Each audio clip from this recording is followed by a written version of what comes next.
төлке, болан һәм карга бергә яшәгәннәр ди.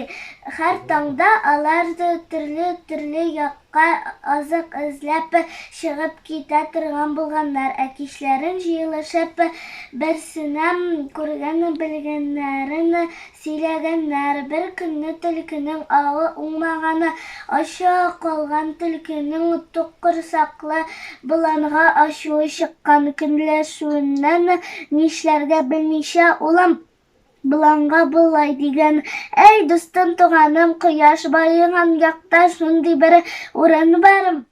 Андагы үләнне ашап туярлык түгел». Болан икенче көнне иртән шул якларга юл тоткан.